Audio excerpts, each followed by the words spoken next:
Mummy, पहिला दिवस चुलीवर काय बनवणार? गोड गोड शेवयाची खीर बनव, मला खूप आवडते.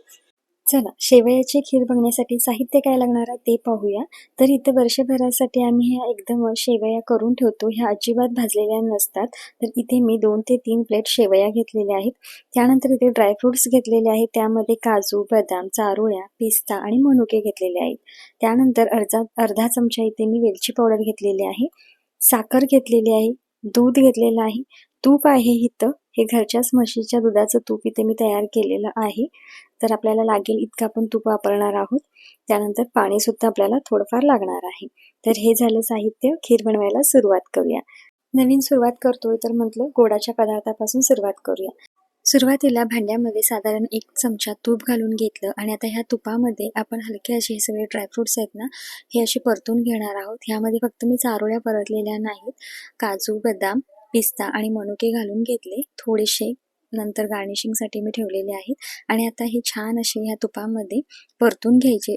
अगदी मनुके सुद्धा ना अगदी छान त्याच्यामध्ये फुलून असे अगदी मोठे होतात. तर छान असे हे ड्रायफ्रुट्स मी परतून घेतलेले आहेत. ते एका प्लेटमध्ये काढून घेऊया. खरं तर चुलीवरचे सगळेच पदार्थ ना खायला तितकेच चविष्ट लागतात.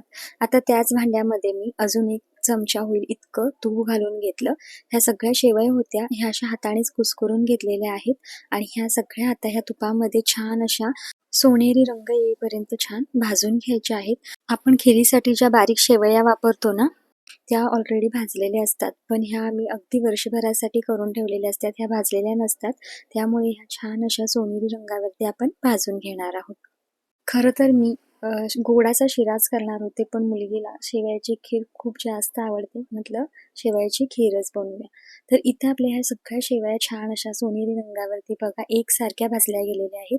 अजिबात त्या कुठेही करपलेल्या नाहीत. त्यामुळे चुलीवर सुद्धा भाजत असताना आपल्याला चुलीचा जाळ कमी जास्त करत ह्या भाजून घ्याव्या लागतात.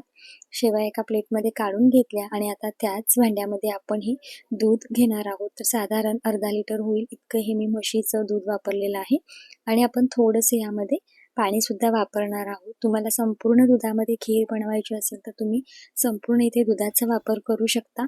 पण मी थोडंसं दूध आणि थोडं पाणी वापरलेलं आहे. त्यानंतर वाटीमध्ये साधारण अर्धा चमचा तूप शिल्लक होतं. ते तूप सुद्धा यामध्ये घालून घेतलं.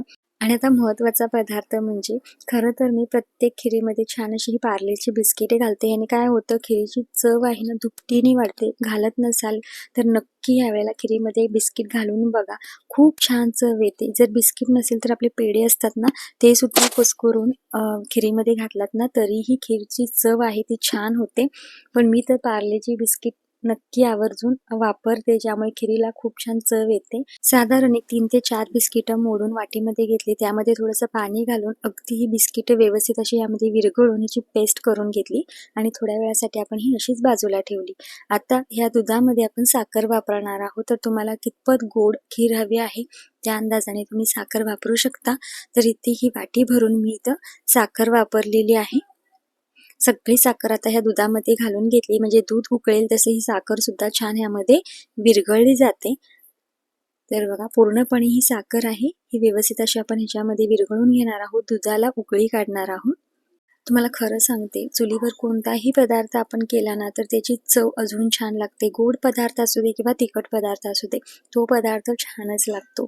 आता बघा इथे आपल्या दुधाला चांगली अशी उकळी आलेली आहे. त्यानंतर यामध्ये मी चारोळ्या घालून घेतलेल्या आहेत आणि जे आपण ड्रायफ्रुट्स मगाशी छान असे परतून घेतले होते तुपामध्ये, ते सुद्धा सगळे इथे ह्या स्टेजला घातलेले आहेत. दुधाला उकळी आल्यानंतरच आपण यामध्ये जी पार्लेची बिस्किट अशी पातळ करून घेतली होती ना, ती सगळी पेस्ट यामध्ये घालायची. एकदा नक्की पार्ले बिस्किट खिरीमध्ये घालून बघा, खूप छान खिरीला चव येते, अगदी गॅरंटी देऊन सांगते. आणि अशी पातळ पेस्ट करूनच वापरायची, म्हणजे त्याच्या गुठळ्या राहत नाहीत. सगळं साहित्य व्यवस्थित घालून झाल्यानंतर आता ज्या आपण भाजून ठेवलेल्या शेवया होत्या त्या आता घालून घ्यायच्या, म्हणजे अगदी 5 मिनिटात व्यवस्थित अशी आपली खीर आहे ना शिजते.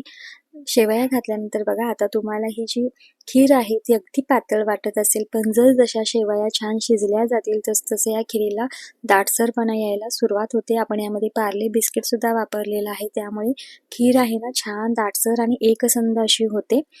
तर 5 मिनिटं आपण ही खीर छान अशी शिजवून घेणार आहोत. आता शेवटी आपण यामध्ये जी वेलची पावडर घेतली होती ती सुद्धा घालून घेतलेली आहे. आणि बघा आता बऱ्यापैकी खिरीला दाटसरपणा यायला सुरुवात झालेली आहे.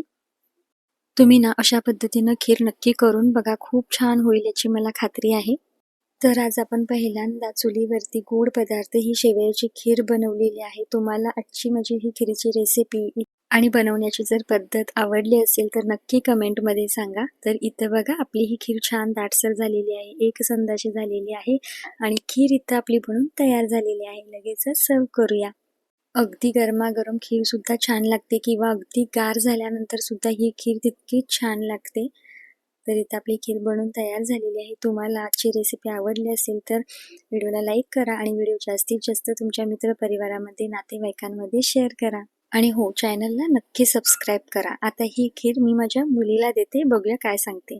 राजनंदिनी, हे घे खीर, खाऊन सांग बघू कशी झाली. मस्त झाले.